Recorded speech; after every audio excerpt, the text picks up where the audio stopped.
हमारे व्यस्त जीवन में ईश्वर की आवाज़, हमारे संत महात्मा और नबी इस धरती पर ईश्वर के साक्षी हैं।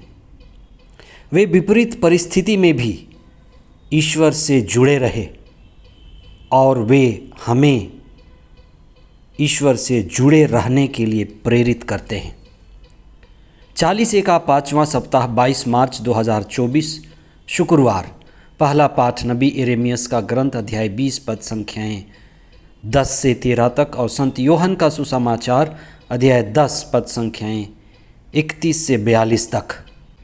कई बार गलत लोग हमारे गले में माला डाल सकते हैं।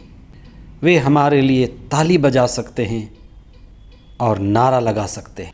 कई बार गलत लोग आपकी प्रशंसा कर सकते हैं और आपके गले में माला का हार और आपके हाथ में उपहार दे सकते हैं।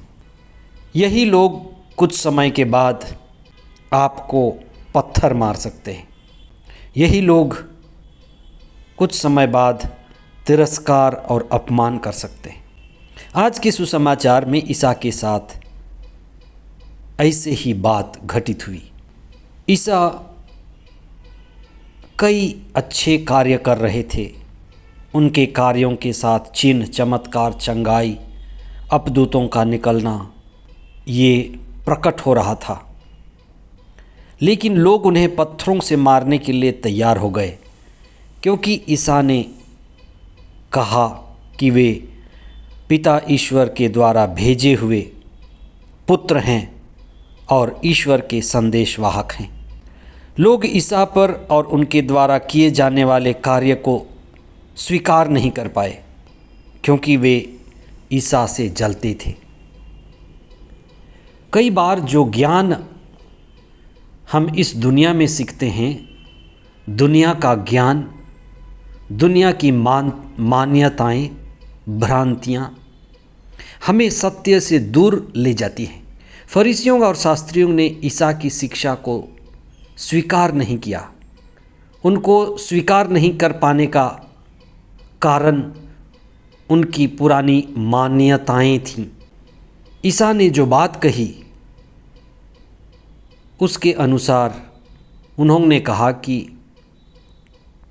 ईसा ईश्वर के जैसे होना चाहते हैं और ये ईश निंदा है और यह घोर अपमान है। इसलिए वे ईसा के प्रति अंधे बन गए। बहुत से धर्म में आज भी ये प्रचलन है। धर्म की कई मान्यताएं और भ्रांतियां ईश्वर को पाने के मार्ग में बाधा बन जाती हैं। कई मान्यताएं और भ्रांतियां आज व्यर्थ हो चुकी हैं, अर्थहीन हो चुकी हैं। उन्हें छोड़ने और निकालने की ज़रूरत है। इस दुनिया में सत्य असत्य से घिरा है, जैसे प्रकाश अंधेरा से घिरा है। नबी यिर्मयाह अपने शत्रुओं से घिरे थे। उनके चारों ओर चुनौतियां ही चुनौतियां थीं। वे प्रार्थना करते रहे और डटकर अपने शत्रुओं का सामना करते रहे और सत्य का साक्षी देते रहे। सत्य का साक्षी बनकर जीना ही हमारा असली जीवन है और सत्य का साक्षी देना ही हमारे जीवन का क्रूस है। और हर एक व्यक्ति जो आध्यात्मिक है, उसके जीवन में सत्य को प्रकट करने, प्रकाशित करने और दूसरों तक पहुंचाने की जिम्मेदारी बनती है। सत्य से जुड़ने का अपना आनंद है। सत्य को पाने का और सत्य में जीने का एक उत्कृष्टता है। हम यही प्रार्थना करें कि दुख, तकलीफ, परेशानियों और चुनौतियों के बावजूद भी हम सत्य को समर्पित रहें, सत्य से जुड़े रहें और सत्य को बांटें।